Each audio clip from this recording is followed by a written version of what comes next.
Have you ever wondered if there's more to the world than what we can see? Well, today we're going to dive into a pretty fascinating thought experiment. The goal here isn't to get you to adopt a new belief, but to really explore the internal logic of a worldview that includes unseen helpers, what some people call guardian spirits or angels. And that brings us to the core question of this whole exercise. What if the things you can't see, the things you can't perceive with your five senses, aren't just neutral or absent, but are actually part of an invisible support system that's actively working for you? So just for a few minutes, let's suspend our disbelief and see exactly where this idea takes us. All right, so where do we even begin with an idea this big? Well, the starting point is actually something pretty simple, a premise we can all agree on. If spiritual beings do exist, then by their very nature, they're invisible to most of us, right? It's a shared reality. But here's where the idea gets flipped completely on its head. Instead of their invisibility being proof that they don't exist, this worldview suggests it's the very reason we need to look somewhere else, to use other faculties, like our intuition, to even notice their influence. It's a really clever way of reframing the problem. And the thought experiment then asks us to do something, well, kind of radical. It asks for a complete 180-degree shifts in how we look at things. Instead of us trying to find them from our side, what if we tried to see the world from their perspective? It's a really powerful technique for building a little empathy for an idea. So, if we take on that perspective, what exactly is their job supposed to be? Well, it's definitely not a passive role. In this view, they aren't just some kind of celestial spectators watching from the cheap seats. They are active, engaged participants in our lives. Their mission is apparently a four-part deal: to guide you towards what will make you truly happy, to help steer you away from paths that lead to suffering, to actively fight against negativity on your behalf, and, on top of all that, to be your constant, unseen cheerleading squad. Now, that idea of fighting probably jumped out at you. It sounds pretty intense. This worldview uses symbolic terms, things like Ahriman or Satan, but this really isn't about literal demons with pitchforks. It's way more useful to think of them as symbols for all those destructive impulses we all struggle with. Greed, hatred, jealousy, basically all the forces that pull us away from being happy. So when you put it all together, the best metaphor for this role isn't some gentle, passive observer.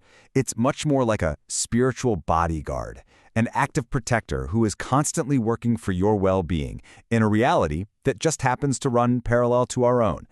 This idea really nails their proactive role. Of course, this all leads to a very logical question. If they're doing all this work, why don't we see it? I mean, how can help be real if it's completely invisible? The concept used to explain this is called transparent love. And the metaphor for this is just beautiful. It's the wind. Think about it. You can't see the wind itself, right? You can't grab it, you can't point to its form, but you absolutely feel its effects. A cool breeze on your skin, the leaves rustling in the trees. Their influence is said to be exactly like that, subtle, indirect, and felt rather than seen. So, what does this subtle influence actually look like? Well, they might inspire a sudden idea that pops into your head, give you a gentle intuitive nudge, or maybe even arrange a small coincidence that helps you out. But here's what they don't do. They don't take over.